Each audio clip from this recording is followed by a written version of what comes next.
Welcome to While You Wait, the podcast brought to you by Piper Unplugged. And I'm in the car. If the resolution of this is weird, that's because we've tried everything.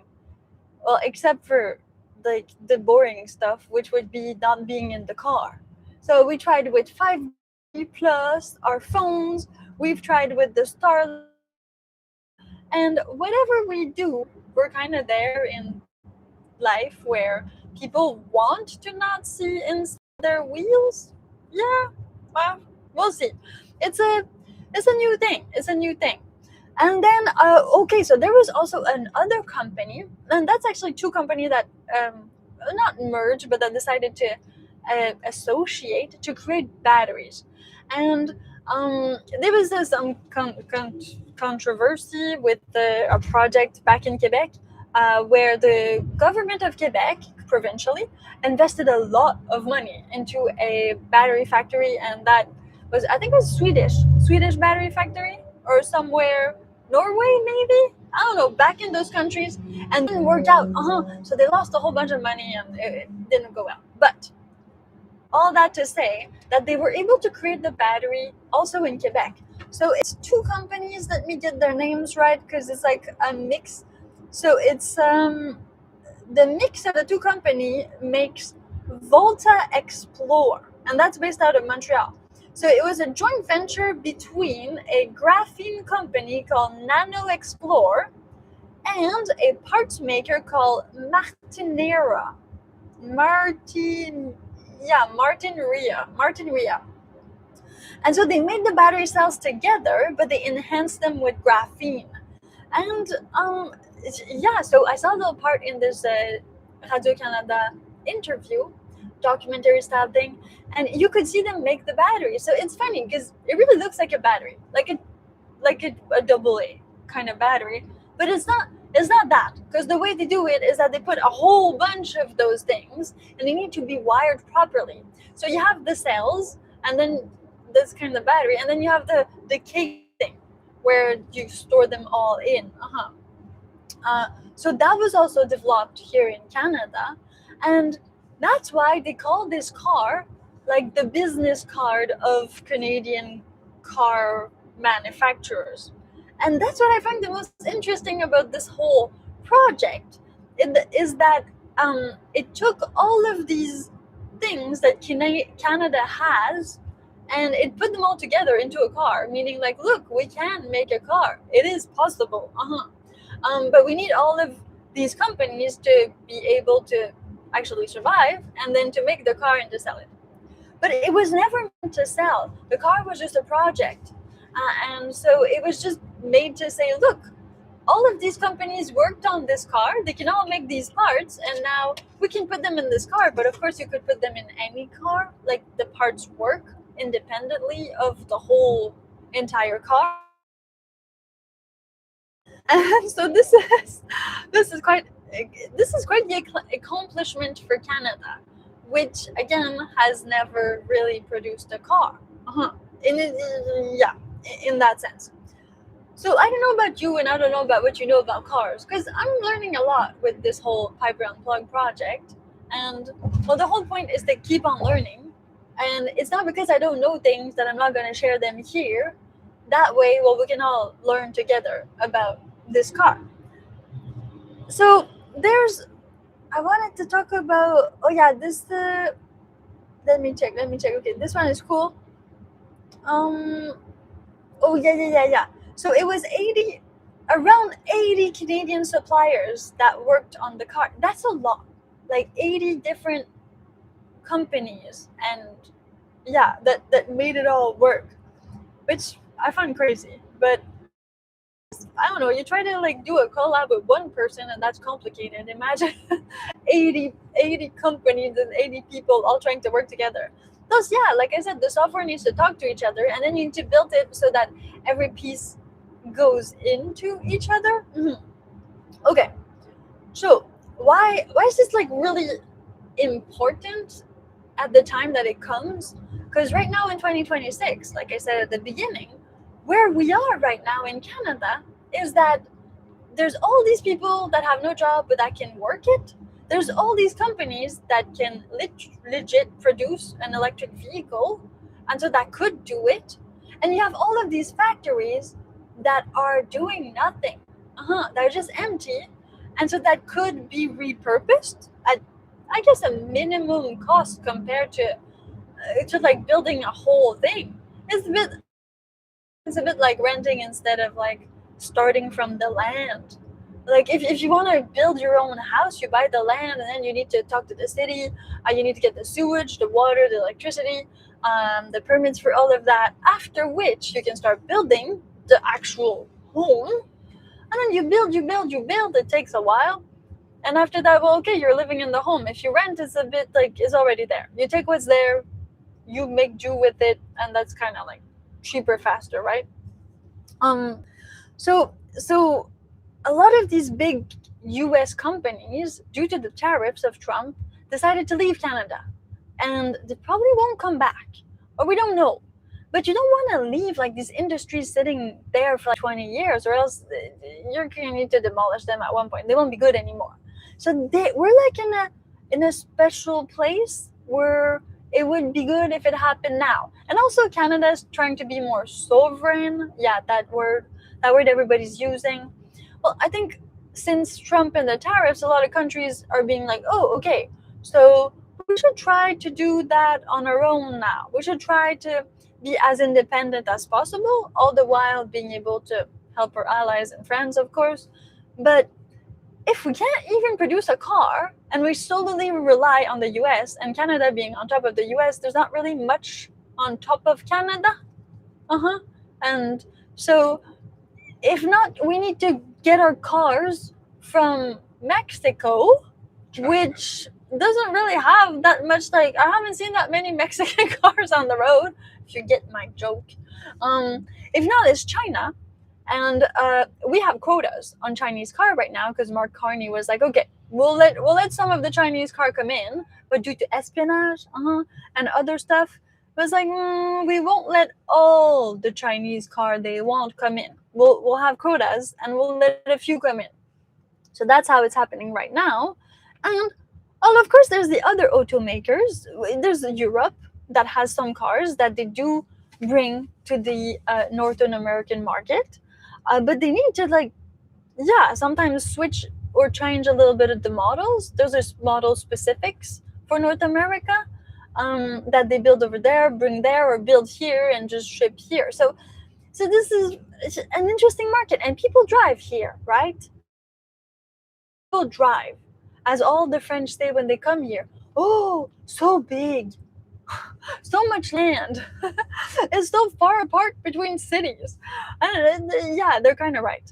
So the car is not something that's going to go away. And an electric vehicle is a good idea. I mean, it's still seen as a pretty good thing to have electric vehicles, even though like some of the laws and rules were adjusted, and we don't need to necessarily meet these electric vehicle quotas. A lot of countries actually went down on those ones, but yeah, that's for another time. Let's keep talking about Project Arrow. So Project Arrow right now, where it's at, from what I know, I'll get into it. Okay, so Carly Young, hey Carly, what's up? Jung said find me. I don't know what that means. Wow, I think this is like, are you some type of weird person? That happens in the chat. Don't worry about it, people. Don't worry about it. Okay, so Project Arrow 2.0. So now Project Arrow has 2 cars. At the beginning, it had only one.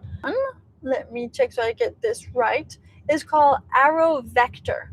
So Arrow Vector would be a car that has 650 horsepower, 550 kilometers of range, and a chassis that's part 3D printed with polymer and part aluminum.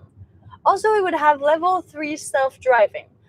So when they say part polymer and part aluminum, the first car, Project Arrow, is exactly how it was made, like 3D printed parts. and then all the rest. I mean, you should see the kid that was driving it. He was washing it all the time. It was really like more of a concept car than an actual car, though it drives and does everything. But it was clean. It was very clean. So that's I think like the second one is more into the future, but the future is now, you know. So that one is called Borealis. Borealis. I'm pretty. It's Ontario, but I mean it is Canada. So, and this one would have around 1,500 kilometers of range. Yeah, that's like huge.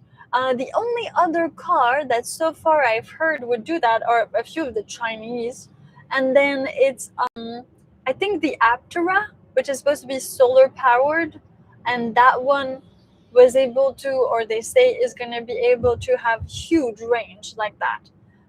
Meaning this is big. This is very, very big. It's a lot of kilometers that it doesn't need to charge. So it can be on the road for a long time. And this is why. It's because this one is supposed to be level 5 autonomy, meaning like no driver. So a bit like the robotaxi. I would say more like the robotaxi, because the robotaxi does not have a steering wheel. Like you can't see it. There's none. You just go in and it's like sitting in a couch. Yeah. Whereas if you go in a Waymo, I haven't tried the Zoox, but if you go in a Waymo, it's a car. It's a Jaguar, and so it's kind of SUV, not SUV. I mean, it's a 5-seater. It is big. It is ample, but there is the steering wheel, and so it's there. I've seen other ones in China on YouTube, and what they did though is that on the steering wheel, the steering wheel is kind of encased. Yeah, so it's encased so that people cannot, I guess, play with it. I don't know why they would have, or they were playing with it, but yeah, that's not something that I've seen in where were we, in San Francisco? Yeah. The Waymo in San Francisco was very clean. Even the seatbelt was like tied on the driver's seat, but there's nobody there. You can't sit there. You can't touch it. You're not supposed to do anything. Although it is all open, so you could, but you shouldn't. So yeah, their project Borealis would be really like a self-driving taxi, I guess, car that you would purchase, and then it would drive itself. The thing is also, this one is made only out of metal alloy that have been 3D printed. So it's a 3D printed metal machine, pretty much.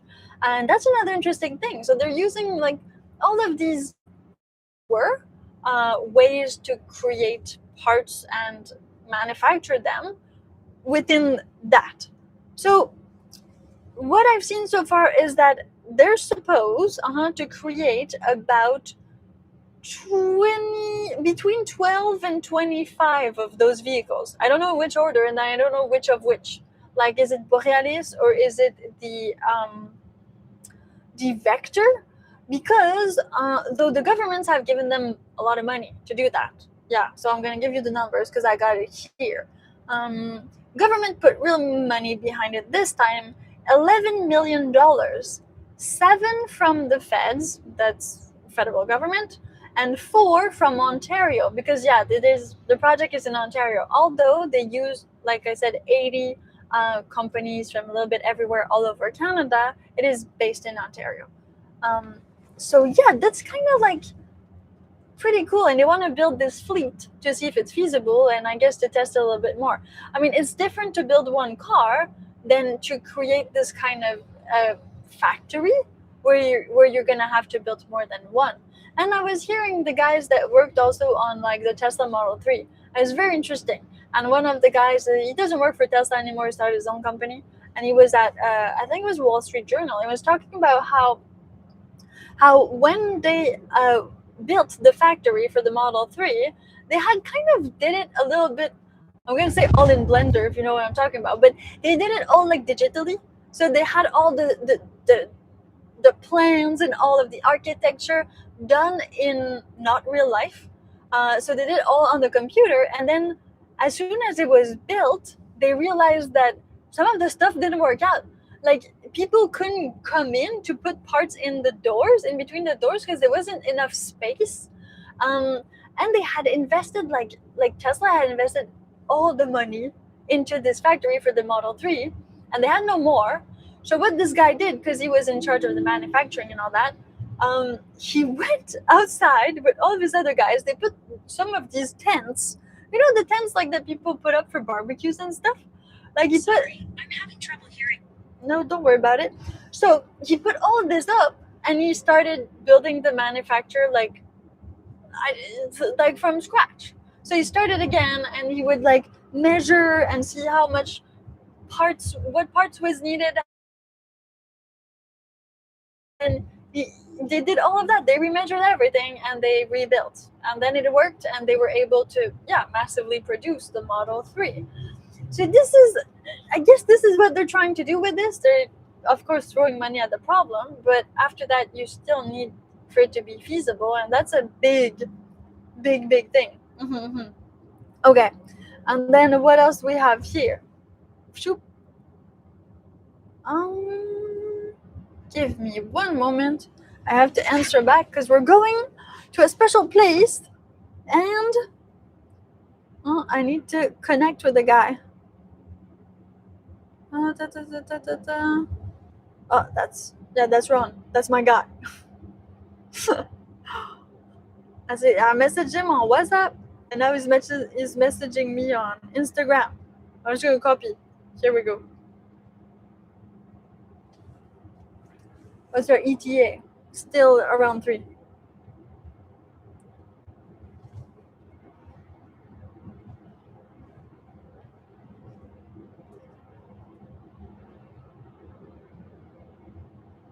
Oh, they said to meet at the Alpine. Okay. Okay, we will meet at the Alpine. I'm gonna put a little thumbs up.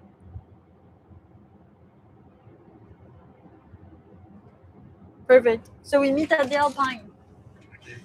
Awesome. Okay. Perfect. So exactly, this is just like, I don't know, I never worked in a factory. I never even really worked in a factory. I never did it. I just seen some things, and I find it fascinating how all these things have to come together, right, to create a vehicle. But it can be anything. Factory is like an IKEA sofa. So this is a pretty big, it's big. It's a big investment. But it could make a huge difference in Canada, and we could possibly have a Canadian car, which we never had. But that leads me to the other kind of questions in regard to this. Some of the companies of cars that we know very well, let's say Ford. And so Ford back in the day had this amazing founder, CEO, like the first guy, who believed in his product so much that he kept on pushing it like over and over again. He even said that, his employees had to be able to afford the Ford Model T, or else, it wouldn't be a people's car, or it wouldn't be the people's car. It wouldn't be an affordable car. And so this guy had like really a vision, and he tried his best to make it happen, which it did. And now I don't know, Ford is at how many generations of the company still being there. I don't even know if it's owned by Ford anymore, like by one of the great grandsons. It was back in the day, like maybe in the 80s, I think it was still owned by a Ford family. You guys can Google that and tell me in the comment section. But yeah, so that's one guy. There might be more. The Shelby would be another really interesting story if you saw the movie. Ford versus Ferrari. Well, yeah, or Ford versus Ferrari, the Ferrari guy. Then there would be the Lamborghini guy who started with tractors and then created a supercar, right? An exotic car for us here in Canada. And then there's Elon Musk, who took the Roadster and Tesla and brought it to where it's at right now. So what all these companies have in common is it's not necessarily a great build. It's not necessarily like a great car. Of course, there's some branding, marketing going into it, but mostly it's a guy that has a dream and that has a vision and that makes it happen. And so, in this little interview, documentary style that I saw on Radio Canada, when they were interviewing a man that works in like automotive industry, he was saying the problem with Canada right now is that we don't have that guy or girl. I mean, you could be a girl, doesn't matter. Nobody came up and said, "Oh yeah, I'm gonna build a Canadian car. It's gonna happen, and I'm gonna make it happen." It just it didn't happen because maybe back in 1965 and the way that the industries were put up here, there wasn't really a market for it necessarily. There wasn't really a place for it. This is still accurate today. The market is pretty saturated. Even for Tesla to have been able to make it this far in 16 years of an IPO, like it's kind of crazy. And you have now Chinese automakers that are kind of like crazy, especially in the EV world. So, I mean, that's government funded. So it makes sense that the government would need to fund this if we want to actually, for some of it to happen. But the other thing you need is one person to really logistically and envision the whole thing. Then that would have more chances of it happening than it being what it is right now, right? You need a person who is really like, okay, I'm gonna build the next Tesla or the next Ferrari or the next Ford. Doesn't matter. But I'm gonna build it, I'm gonna make it happen. And that we don't have yet. Just not in Canada. It has never showed up. So if you know a person, now would be time to tell them. Because With some money. yeah, with some money that's good at finding investors. I don't know, but like we need that person, and everything else, almost everything else, from what I understand, is in place. Like again, we have the factories, we have the know-how. Some people here are just not working to do it. There's all this empty space, and now there's difficulty with the market, whereas there's the tariffs, and Canada is trying and is actually throwing money at a lot of industries so that we are more independent and so less dependent on the United States of America for like artificial intelligence, for products, for many things, not just for food and let's say metals and things like that. So this is kind of maybe right time, right place, right moment if you thought that you wanted to open a car company. You just need to be Canadian. Yeah. And I know Elon Musk is Canadian, but I mean, it's not like Tesla is in Texas now. It's not in Canada. So that doesn't count. And we would need it to be completely, or most certainly as much as possible, not just as in Canada, but made in Canada with Canadian products. I don't know if you can call it a product, but yeah, that would be the whole point of this. So what do you guys think? Do you guys think like this is sort of like feasible? Like do you think the automotive market is just too saturated now, or it's too complex and there's no way this is gonna happen? Or like do we need another car company? Or will it be just the same car? Because it's also difficult, I guess, to innovate, right? Like a lot of cars have a lot of the same stuff in them. Right now, self-driving or like full self-driving, I think that's kind of the most innovative thing in a vehicle, is that you don't drive it. You buy it so that it taxis everywhere. It brings you money and where you want to go.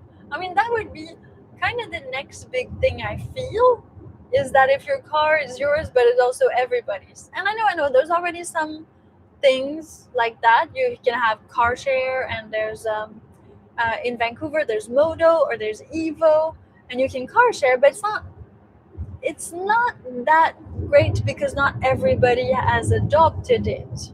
And it's a bit like public transport. If really everybody in Canada took public transport, we would have great public transport. But we don't, because not everybody takes it. So it doesn't happen like that. But I would definitely, like, now that we've started road tripping for Hyper Unplugged, it of course has been great because we use the Tesla Model X a lot more. But even so, when we're not, when we're home editing or doing other business things, I mean, it's just there in the garage doing nothing. If a Uber guy would rent it out, or if it would go because it can self-drive and it would go and Uber itself and bring me back money, and that'd be great. I would rather have that than anything else, quite frankly. It would be way better for me, for the car, and I could pay it off better. And also it would actually mean that all these cars that are in parking lots would be used. So we would need less cars as humanity, like all in one. Yeah. So probably the first kind of arrow that we will see, and it's maybe not going to be the Borealis and it's maybe not going to be the Vector, but they're thinking of doing something with that and with all they learn, and that could be in 2029. So what they're aiming for is a compact SUV. But I don't know, this seems like a bit off, and it seems like none of it has been made yet. So if we take Elon Musk's timeline for things like that, it has always been like 3 years late, and this one hasn't even been made yet. So I'm not expecting to see it until we have like a person behind it. I think that'd be like my conclusion on this. What do you think? I don't think we're going to see Canadian car. No, you think it's not possible? Because it's just too much?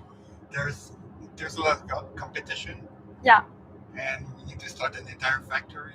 Yeah. Plus a test and the crash Oh yeah, test. the crash tests. Oh yeah, I saw that. The Chinese are starting to do live crash tests. And if you're like, well, that's not that bad. No, it's that bad because, you know, sometimes all of this, like crash tests, those were all part of industrial secrets, right? So you want to test your stuff and all that. But since now people want more information and more information that is accessible, they do live crash tests. So you could go like and watch a crash test live. Then you might be telling me like, well, Piper's China. So quite frankly, you might not even be able to say whatever you want to say and whatever you saw. I can't argue with that. But still, imagine if we did that in Canada too, like live crash tests. You could go check for real how your car would do against other cars. I think that's a cool selling point for, well, market. the good, yeah, poly market. For the good cars, where they would be happy about it. Yeah, so let's see. Do we become more friends with other countries and import their cars instead, and all of the factories and things that we have for cars in Canada are turned into something else? Maybe, I don't know, places for people to live in. That would be a good idea, because there's some missing. Or would it become something else? Well, we'll see. The future is just the future, so we'll have to wait it out. That's it for now. I'm Piper Blush. Thank you for listening to While You Wait, the podcast that you listen to while you wait for your EV to charge. Of course, enjoy it in audio. It's better than in video for the time that we figure out a better system. Yeah, or that Elon Musk give me even bigger and faster internet for my Starlink Mini. And then that might work.